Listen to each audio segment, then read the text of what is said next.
Hello বন্ধুরা, কেমন আছো সবাই? আশা করছি সকলে ভালো আছো। প্রিয় বন্ধুরা, আজকে তোমাদের জন্য নিয়ে এলাম আরও একটি নতুন গল্প। আশা করছি তোমাদের দাঁড়িয়ে যাবে, তাই ভিডিওটা শুরু থেকে শেষ পর্যন্ত দেখো। পরিমল সাহেবের ছোট সংসার। স্ত্রী ঝর্ণা এবং ছেলে জয়কে নিয়ে তিনি বেশ সুখে দিন কাটাচ্ছেন। পরিমল সাহেব উচ্চপদস্থ পদে চাকুরি করেন। তার বয়স 56 বছর, স্ত্রী ঝর্ণার বয়স 48 বছর, গৃহবধূ এবং ছেলে জয় 18 বছরের এক টবজ্ঞে তরুণ। জয়কে নিয়ে আজকাল পরিমল সাহেবের ভীষণ চিন্তা হয়। যা দিনকাল পড়েছে, ছেলেমেয়েরা তাড়াতাড়ি নষ্ট হয়ে যাচ্ছে। তিনি সারাদিন অফিস নিয়ে ব্যস্ত থাকেন, ছেলের দিকে নজর দেওয়ার সময় পান না। তবে ঝর্ণার উপরে তার আস্থা আছে। সে ছেলের সব খোঁজ খবর রাখে। মিসেস ঝর্ণা সারাদিন সংসারের কাজ নিয়ে ব্যস্ত থাকলেও ঠিকভাবে ছেলের দেখভাল করে। জয় নতুন কলেজে ভর্তি হয়েছে। ওর যেন নতুন জন্ম হয়েছে। নিজেকে অনেক বড় মনে হয়। তুষার জয়ের খুব ঘনিষ্ঠ বন্ধু। সে জয়ের সাথে অনেক আড্ডা দেয়, বান্ধবীদের নিয়ে অনেক ধরনের চিন্তা করে। তবে সবচেয়ে ভালো লাগে ভূগোলের ম্যাডামকে। জয় জানে ম্যাডামকে নিয়ে এসব চিন্তা করা অন্যায়, কিন্তু ওর মন মানে না। ম্যাডামের বয়স আনুমানিক 45 বছর হবে। বেশ লম্বা। ভূগোল ম্যাডামের ক্লাস শুরু হবার আগে জয় প্রতিদিন কলেজের করিডোরে দাঁড়িয়ে থাকে, কারণ ওখানে দাঁড়িয়ে থাকলে ম্যাডামকে ভালোভাবে দেখা যায়। ম্যাডাম যখন হাঁটেন তখন তাকে দেখতে অনেক সুন্দর লাগে। আজকে জয়ের মন ভালো নেই। রাতে ওর স্বপ্ন হয়েছে।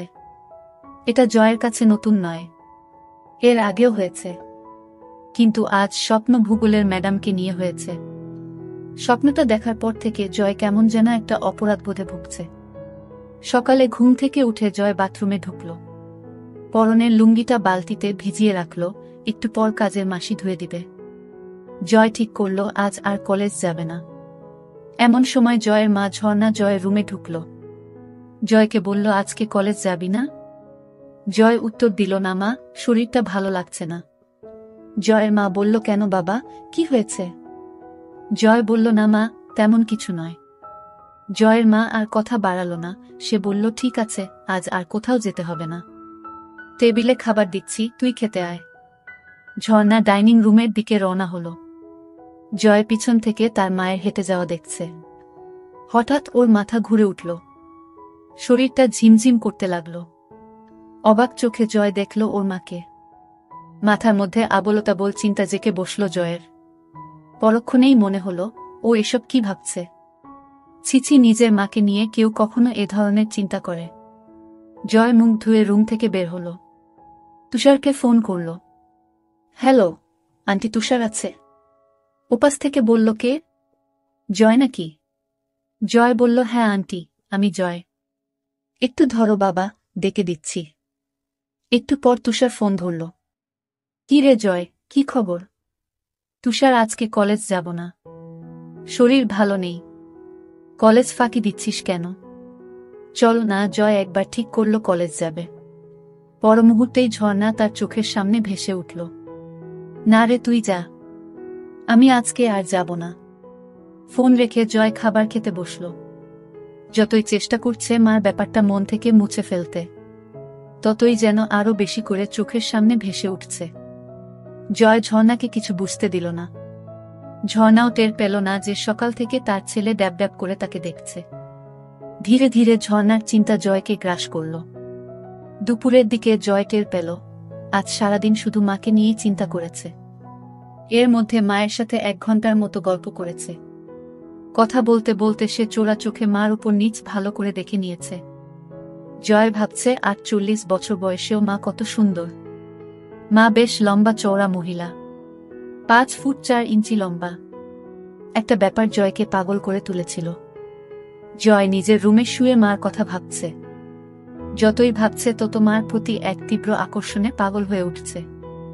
মার গলা শুনে জয়ের চিন্তার জাল ছিন্ন হল। জয়, এই জয়। হ্যাঁ মা, বলো। আমি স্নান করতে গেলাম, কেউ এলে দরজা খুলে দিস। ঠিক আছে। হঠাৎ জয়ের মাথায় একটা দুষ্ট বুদ্ধি চাপল। স্নান করা অবস্থায় দেখলে কেমন হয়, কিভাবে দেখবে ভেবে পাচ্ছে না। হঠাৎ ওর মনে পড়ল, ওরা যখন এই বাসায় প্রথম আসে তখন মার রুমের বাথরুমে ফলস ছাদে পুরানো মালপত্র রেখেছিল। তখনই খেয়াল করেছিল ছাদে 2 ইঞ্চি একটা ছিদ্র আছে। শুধু তাই নয়, ওই বাথরুমের ছাদে তার রুমের বাথরুমের ছাদ থেকেও যাওয়া যায়। জয় এক লাফে ওর বাথরুমের ছাদে উঠে মার বাথরুমের ছাদে গেল। ছাদে একটা কাগজের কার্টুন বিছানো রয়েছে। জয়ের বুক টিপটিপ করছে, হাত কাঁপছে। কার্টুনটা সরালেই মাকে দেখতে পাবে। আস্তে আস্তে কার্টুন সরিয়ে ছিদ্র দিয়ে ভিতরে চোখ রাখল। মা এখনো বাথরুমে ঢুকেনি। জয় আর উত্তেজনা ধরে রাখতে পারছে না। ছাদে বসে মার অপেক্ষা করতে লাগল। কয়েক মিনিট পর মিসেস ঝর্ণা বাথরুমে ঢুকল। জয় নিঃশ্বাস বন্ধ করে দেখতে লাগল। ঝর্ণা টুথব্রাশে পেস্ট লাগিয়ে আয়নার সামনে দাঁড়িয়ে দাঁত ব্রাশ করতে লাগল। ঝর্ণা এবার শাওয়ারের নিচে দাঁড়িয়ে স্নান করতে লাগল। জয় বুঝতে পারল মা আর বেশিক্ষণ বাথরুমে থাকবে না। জয় হাতের কাজ শুরু করে দিল। 2 মিনিটের মাথায় জয়ের কাজ শেষ হয়ে গেল। ঝর্ণা বাথরুম থেকে বের হল, জয়ও নিচে নামল। দুপুরে মা ছেলে একসাথে খেতে বসল। খাওয়ার পর জয় নিজের রুমে শুয়ে একটা বই পড়তে লাগল। বইতে মা ও ছেলের অনেক গল্প আছে। সে মজা করে গল্পগুলো পড়তে লাগল। ঘণ্টা খানেক পর জয় শুনতে পেল মার ঘরে ফোন বাজছে। ঝর্ণা ফোনে কথা জয়কে ডাকল। জয়, ঘুমাচ্ছিস নাকি? না মা, বলো। তোর বড় জেঠির শরীরটা আবার খারাপ করেছে। বাসায় কেউ নেই। তুই যা তো বাবা। আশেপাশে কোনো ডাক্তার থাকলে সাথে নিয়ে যা। জয় ঝটপট রেডি হয়ে রওনা দিল। জয় পৌঁছে দেখে জেঠির শরীর যতটা খারাপ ভেবেছিল ততটা খারাপ না। জয়ের জেঠির বয়স 50 বছরের মতো হবে। জয়কে জেঠি নড়ে উঠল। জয়, এসেছিস? জেঠি, তোমার শরীর কি খুব খারাপ? হ্যাঁ বাবা, সকাল থেকে শরীরটা খুব ব্যথা করছে। ডাক্তার ডাকবো? ডাক্তার লাগবে না। এখন কেমন বোধ করছো? ওই যে বললাম, খুব ব্যথা। কোথায় ব্যথা করছে? পিঠে আর কোমরে। ম্যাসাজ দিলে ভালো লাগবে? বুঝতে পারছি না। জয় ম্যাসাজ শুরু করল। কিছুক্ষণ পর জয় বুঝতে পারল জেঠির ব্যথা কমছে। ভালো লাগছে জেঠি? হ্যাঁ বাবা, খুব ভালো লাগছে। ঘুম ঘুম ভাব হচ্ছে। ঠিক আছে, তুমি ঘুমাও। কয়েক মিনিটের মধ্যে মিনু ঘুমিয়ে গেল। তার নিঃশ্বাস ভারী হয়ে উঠল। এদিকে জয় বাসা থেকে বের হওয়ার পর মা জয়ের রুমে ঢুকল। ছেলেটা সবকিছু অগোছালো করে রাখে। রুম গোছাতে গোছাতে ঝর্ণা হঠাৎ বালিশের নিচে একটা বই আবিষ্কার করল। বই খুলে দেখে ঝর্ণার চোখ কপালে উঠে গেল, মাথা বনবন করে ঘুরতে লাগল। ছিছি জয়, এসব কি পড়ে? হারামজাদা, আজকে বাসায় আস। পিঠের চামড়া তুলে ফেলব। ছিছি জয়, এত নিচে নেমে গেছে। এই বয়সেই এসব গল্পের বই পড়ে? কি মনে হাতেই ঝর্ণা পড়ার জন্য বই খুলল। পড়তে পড়তে তার 2 চোখ আবার কপালে উঠে গেল। ছিছি, এমন গল্প কেউ কিভাবে লিখতে পারে? পড়ব না করেও ঝর্ণা গল্পটা পুরো শেষ করল। গল্প পড়ে ঝর্ণা আর থাকতে পারল না। এক দৌড়ে বাথরুমে ঢুকে হরহর করে বমি করে দিল। মুখ ধুয়ে কিছুটা সুস্থ হয়ে বাথরুম থেকে বের হল। কথায় আছে, নিষিদ্ধ জিনিসের প্রতি মানুষের সবসময় আকর্ষণ থাকে। ঝর্ণার ক্ষেত্রেও এর ব্যতিক্রম হল না। সে ঠিক করল বইটা তার কাছে রাখবে। সব গল্প পড়বে। ঝর্ণা নিজের ঘরে ঢুকে বিছানায় আয়েশি ভূমিতে বসে বইটা খুলল। বই পড়তে পড়তে ঝর্ণা টের পেল তার উরু বেয়ে একটা পানির ধারা পেয়ের দিকে নেমে যাচ্ছে। ঝর্ণা বুঝতে পারল ব্যাপারটা কি হচ্ছে। ঝর্ণা বুঝতে পারছে না জয়কে এই ব্যাপারে কোনো শাস্তি দিবে কিনা। বিকালে জয় বাসায় ফিরল। রুমে ঢুকে দেখে বইটা নেই। বাসায় মা ছাড়া আর কেউ নেই। তাহলে মা কি বইটা নিয়েছে? জয় প্রচণ্ড ভয় পেল।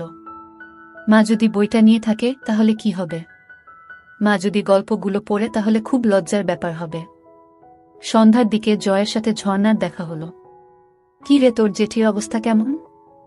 এখন অনেকটা ভালো। মা ছেলের মধ্যে আরও কিছুক্ষণ কথাবার্তা হলো। ঝর্ণা রান্নাঘরে গেল।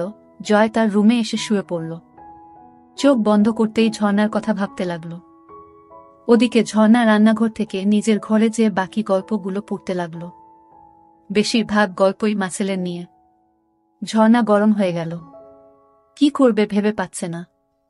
ঝর্ণা কি করবে? রান্নাঘরে বেগুন নেই। হঠাৎ মাথায় একটা বুদ্ধি এলো।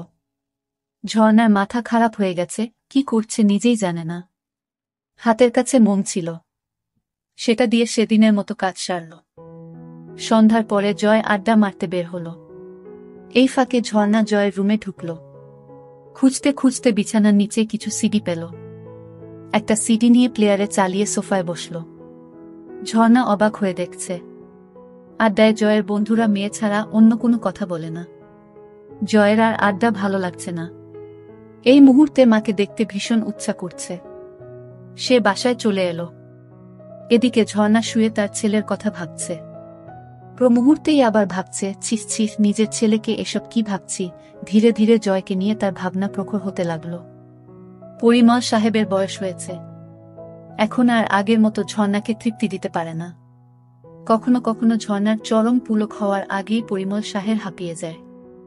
সব মিলিয়ে ধীরে ধীরে ঝর্ণার সমস্ত ভাবনা জুড়ে তার ছেলে জয় এসে পড়ল। রাতে ঝর্ণা ও জয় একসাথে খেতে বসল। ঝর্ণা আর চোখে লক্ষ্য করল জয় ড্যাব ড্যাব করে তাকে দেখছে। মাঝরাতে জয়ের ঘুম ভেঙে গেল। এদিকে সারা রাত ধরে ঝর্ণা ঘুমাতে পারেনি। যখনই চোখ বন্ধ করে তখনই জয়ের চেহারা ভেসে ওঠে। ঝর্ণা বুঝতে পারছে না কি করবে। একদিকে ছেলের প্রতি নিষিদ্ধ টান, আরেকদিকে মা ছেলের সম্পর্ক। স্বামী তাকে যথেষ্ট ভালোবাসলেও তাকে সুখ দিতে পারে না। অবশেষে ঝর্ণা সিদ্ধান্ত নিল কাল দিনে জয়কে বাজিয়ে দেখবে। সে জয়ের মা। জয়ের মনে কিছু থাকলে ভয়ে সে সেটা প্রকাশ করবে না। প্রথম সুযোগ তাকেই দিতে হবে।